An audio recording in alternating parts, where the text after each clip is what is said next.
All right. Good. I guess I'll say good afternoon to those of you on the East Coast. Good evening to those of you on the East Coast. Good afternoon to those of you on the West Coast. I'm your host, Brandon Choi, host and co-creator of Movers and Shakers Unlimited. Thanks so much for joining us wherever you're watching from. Today we have a terrific show on tap for you guys. Have a awesome guests for you guys. Excited to bring them on. They brought their talents, not just to the stage, but also to the small screen with series such as Hercules, Xena, Sons of Anarchy, even on the big screen, Lord of the Rings. I could go on and list off, all the incredible things our guest has been a part of. It's my pleasure to welcome Joel Tobeck, all the way from New Zealand. What's going on, man? How you doing? Yeah, kia ora from New Zealand. How are you? I'm good. So first off, man, thanks so much for hopping on. Um, I guess I can say hello from the past as you are in the future. I guess we could say since Yes, it is that's right. tomorrow where you are. That's it. But again, thank you for squeezing in some time. How are you doing? I'm great, and it's the first sort of day of autumn here, really. So it's the temperature's dropped a bit, and which is a fun fact if really anyone really cares. But the season's changing, so we're getting into winter now. We've had a fairly dry summer, and I've still got about half a stack of firewood to stack. So Awesome. Yeah, no, it is relative because currently, right now, spring is just starting to peek its head out now. yeah, yeah, We had I guess you could say, an uneventful winter. Normally, we'll have like a large bout of snow, but we didn't get too much of it this time around. But yes, we're just starting to see spring to peek his head out as of this week. So yeah. for sure. But hopping into you, Mr. Tobeck. First off, I have to say it's awesome to have you on here. It's exciting to have you on here. I know we were talking about it just off stage of how much of the projects, and I've just listed off just a few of them, have been so much a part of my childhood Right. and growing up on a lot of those projects and even beyond that. So I wanted to journey back a bit, if you will, and talk about how that career path started, because I understand much of it started with the theater. So can you talk a Mhm. bit about that, and I guess you could say that theater upbringing, if you will, because Sure. you're no stranger to it. Well, my mother was an actor. Her name was Yes. Lizzie Holloway, and she played Hercules' mother way back in the day, Kevin Sorbo's mum. So in series two or three, I think, Yeah. Alchemy, I think she was. So she was, when I was born, she was an actor in the theatre. And in those days in New Zealand, there wasn't a huge television industry. So theatre was pretty much all you're kind of going to have a career in if you wanted to be an actor. So from the age of, well, apparently when I was a baby, I used to be backstage while my mum was on stage, and all these actors would be looking after me while before they went on stage for their part. But then from five, I was actually on stage with my mother, in a show called The Duchess of Malfi. Yeah. So that was at the Mercury Theatre in Auckland here in New Zealand in 1976. So, and I remember that vividly. Just the smell of the grease paint. Actors talk about the smell of the grease paint, and I literally remember the smell of the grease paint, the makeup that the actors would wear. So, from For age sure. five was when I first started, and then from there, I had between ages 5 and 14, I had a relatively normal childhood. I was living with my father. I was playing a lot of sport, playing football and cricket and basketball and stuff like that. And then from age 14, when I went to live back with my mother, that's when I got really serious about my acting. So I started in theatre in Auckland in a youth theatre group with Danielle Cormack. If you know Danielle, she's from Xena and because I can't remember who she played, but we started together, and from there, it's pretty much just been a continual. I've done my hours, I've done my time, I've learned along the way. You talk about growing up with Xena and Hercules. While you grew up watching it, I was growing up doing it as an actor. And those shows really taught me how to work with an American company and American producers, which we'd never really had in New Zealand before. And it taught me, because my characters were so wild, it taught me to trust myself as an actor in the comedic field. So yeah, it was great schooling for me. Absolutely. And, in speaking of that, it's always fascinating when you're talking about more than one generation hopping into a field, and especially, in the entertainment field, whether you were talking about, going and producing and writing and acting, or even athletically, and the stories that you hear of the unexpected things that happen of just by virtue of growing up in that in that realm. And I have to ask, do you have any fun or interesting stories of things that would only happen because you were in the theater? Maybe I know you were talking about having some of your mom's co-stars looking after you, or Mm-hmm. taking care of you off stage, or maybe they came by the place regularly. Did you have any interesting stories of that, Yeah. of those? Yeah. Aside from the fact that for me that period of my life was a great education growing up in that world, because we talk about osmosis, and I Yeah. was surrounded by it since I was a young child. And so Sure. while it was an obvious progression for me to go into the business, that education being around it so much as I was, it was so valuable to me, and I think it's really helped me in my career. Yes, and there was a show in New Zealand called Radio Waves many years ago, which was one of the first sort of big, sort of successful TV shows here. And I remember with my mother going to the rap parties and stuff and seeing, oh my God, these famous faces from Radio Waves, this TV show. And it was my first experience of, having these contacts with these people because of my mother. And, whenever we meet celebrities, and I still get a bit starstruck with celebrities, particularly famous rugby players, there's that thing of like, oh my God, that's you in the flesh. And I remember those distinctly, seeing these people I've been watching on TV when I was 7 or 8. And here I am meeting them in the flesh, and oh my God, you know what it's like. Absolutely, absolutely. And I feel it's a great segue into what I had just mentioned before. Of, I guess you can call it that sword and sandal era, of Hercules and Xena. And can you talk a bit about joining that behemoth? Having Oh Hercules yeah. first, and then getting hopping into Xena afterwards. Yeah, and of course, once these shows landed in New Zealand and we found out they were being made, every single actor in the country wanted to be on those shows, because the Americans are here. They're big. They're big companies, big studios. We had a local girl, Lucy Lawless, as one Of of the leads in course, the of show, course. and Lucy and I started together as well. We did stuff together way before that, but for me. I played another character. I played the king of something in one early episode of Hercules, which I can't remember.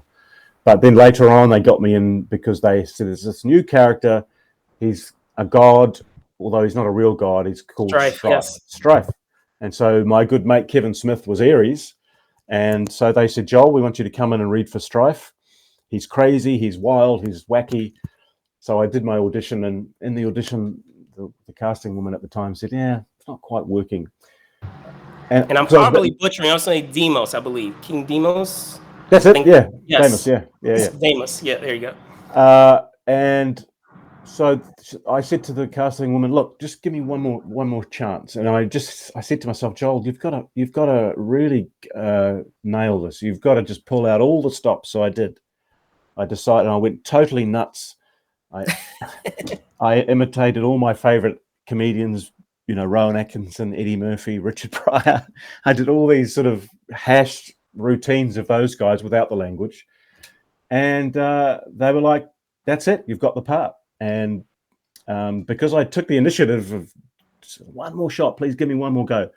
And so, but of course, the challenge next time was that when I arrived on set, I had to be this character that I portrayed in the audition every single day.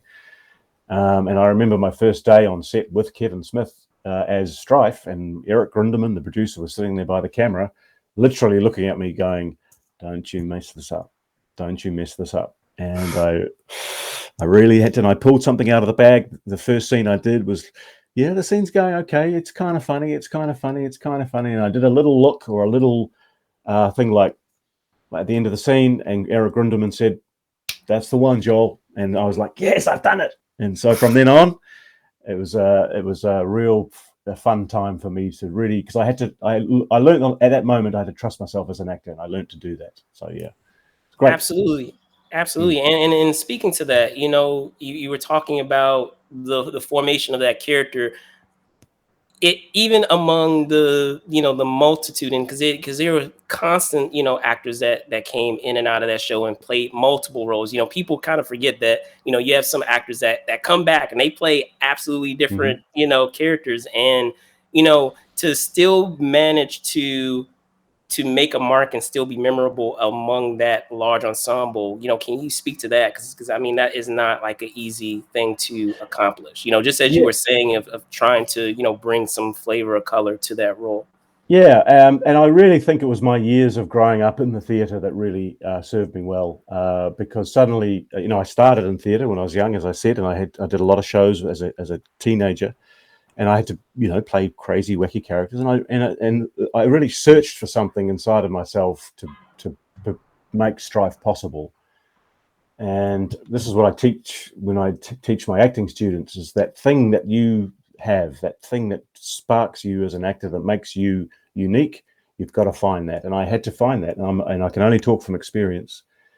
So that was the thing that really projected me into the world of Hercules and Xena as Strife. As soon as I found that little thing that made me click and made me suddenly step up, I suddenly was like, well, you're going to have to stop me now because I'm on my way. And I got to a point where it was like, I'll do my thing until they tell me not to. And of course, when you're working with people like Kevin Smith, who was an improv genius as well, and the two of us were best mates, so we just had a lot of fun together. So that helped as well, of course.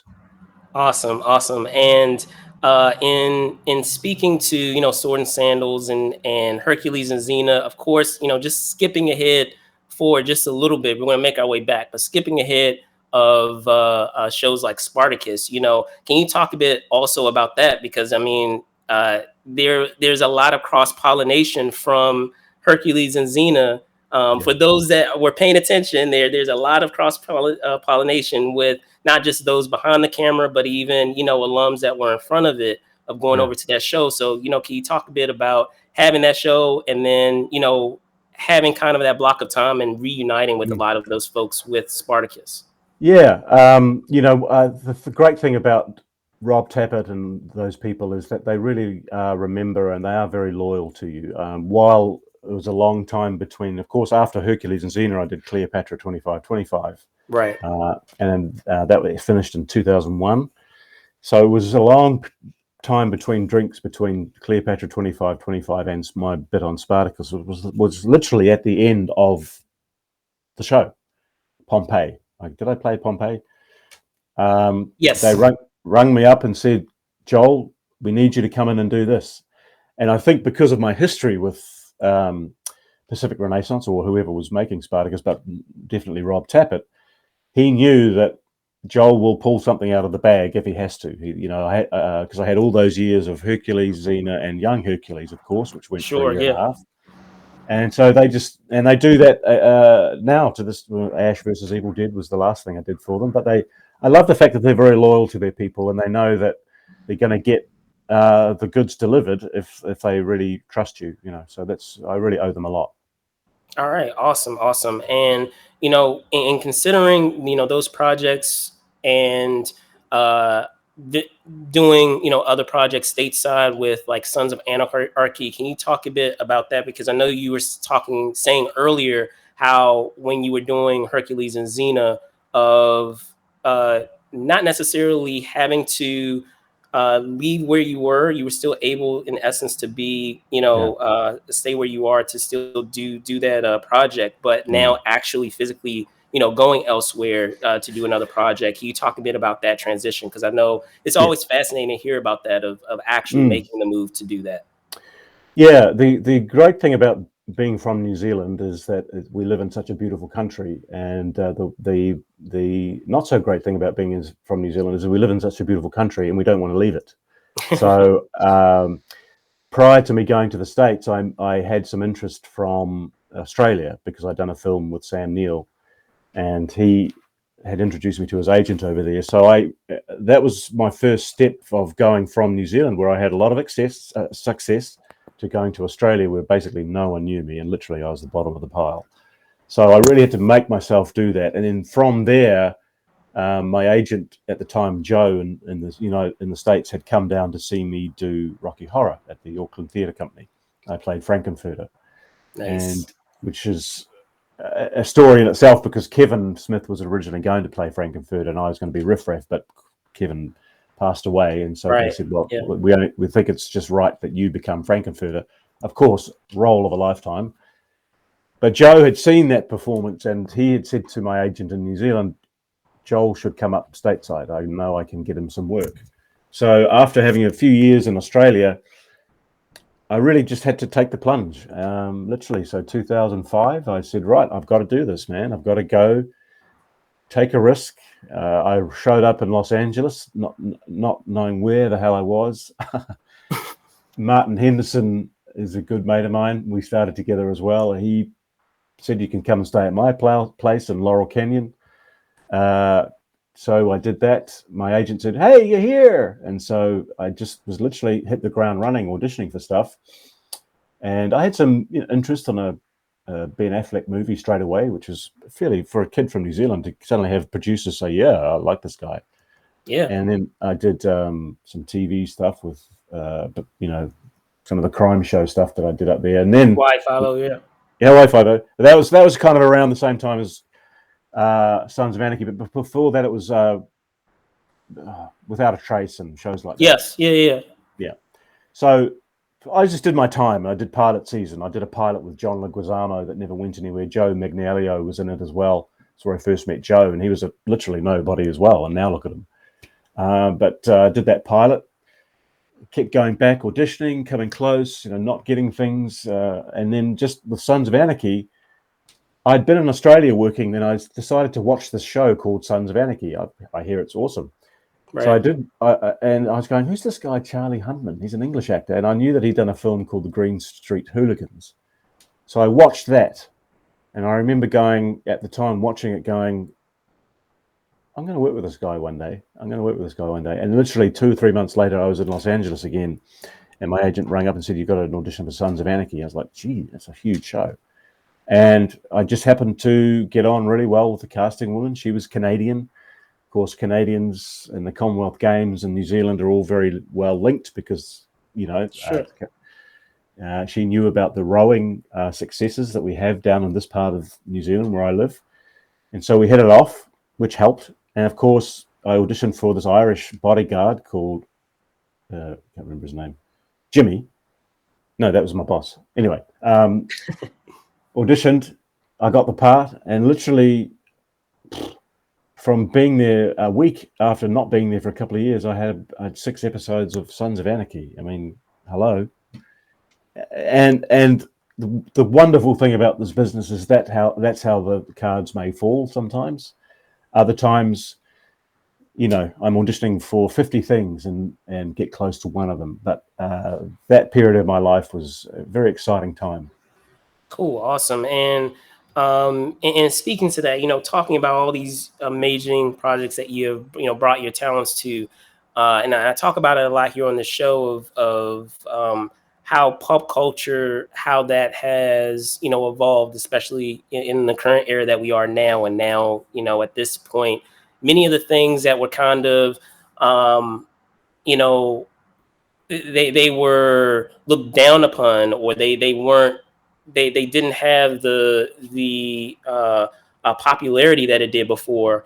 Now, is trending as a big thing. So like in that respect, with many of the things that you had done, as I said, they were incredibly, iconic and popular. But I would say Mm. even now they've gotten even I feel like a second wind, so to Right. speak, even now. Mm. So could Mm. you speak to that, even with now that what we have with like expos and Hmm. conventions and other events like that, and to say that you have brought your talents to each of these entities, and which I'm just curious because it's always fascinating if you've done multiple things over, versatile things over the course of your career, which would be the thing that get the most you have the most fans chat with you about. I'm guessing maybe it might be Sons of Anarchy, or Yeah. maybe it's Strife. So I'm just assuming, but maybe it's something different. Maybe it surprises you.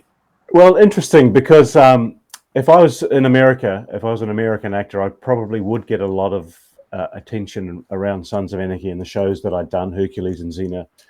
But uh, and of course, at the time in New Zealand, I was getting a bit of attention because of Sons of Anarchy and how massive it was. But weirdly, of all the work that I've done in the last 30 to 40 years, I've got the most attention in New Zealand from a show called Shortland Street, which is our soap opera here. I did that for a year. Oh, okay.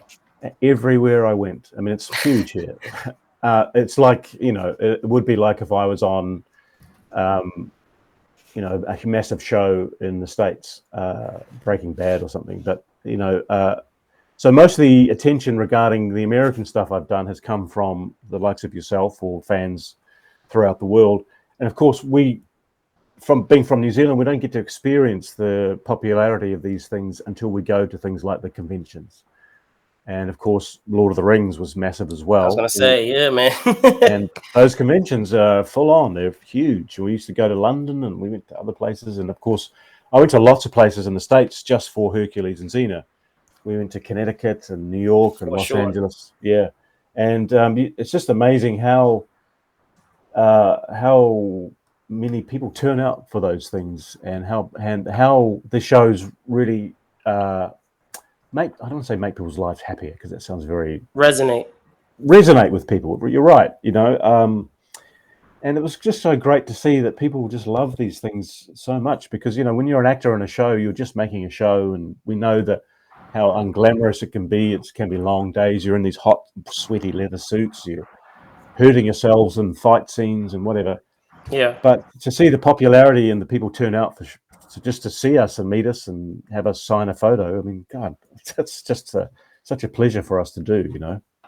Absolutely. And, also in coming full circle, I know we were talking about, how your career began, in doing theater. So I wanted to also, chat a bit about, what it is that you're doing now, because I know you're in Mm. the midst of a production now. So, could you speak to it?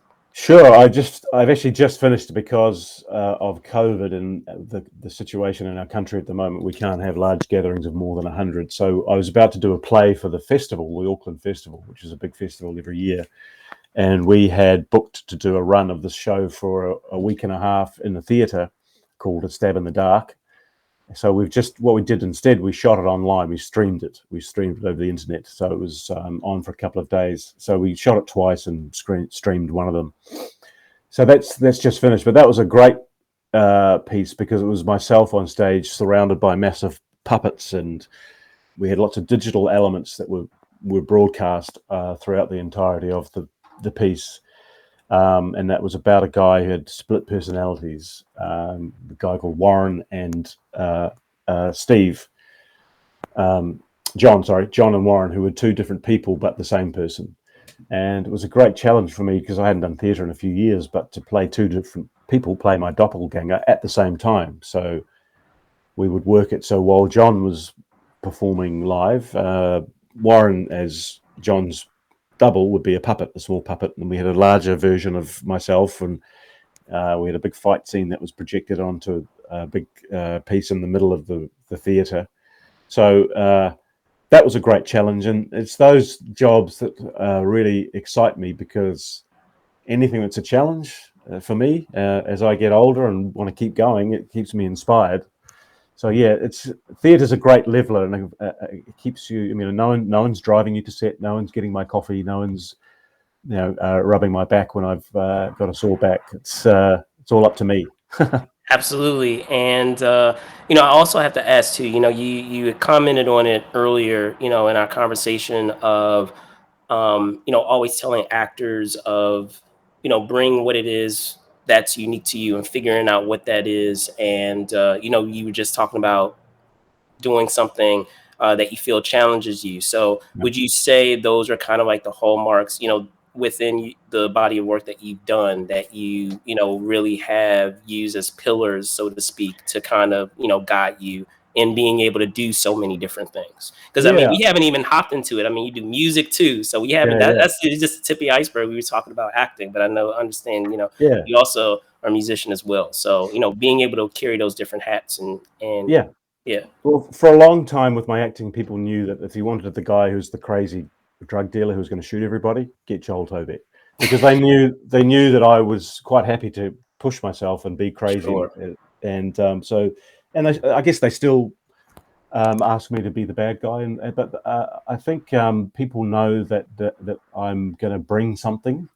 Obviously, I never know what it is until I'm there, but what I've learnt to do for the last 30 odd years or so is to trust my thing, trust myself that what I'm doing is right, and if it's not right, we can collaborate and fix it.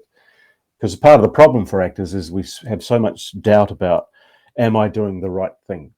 And I say to my students, I don't want to see the Mm, right thing, I want to see your thing. mm.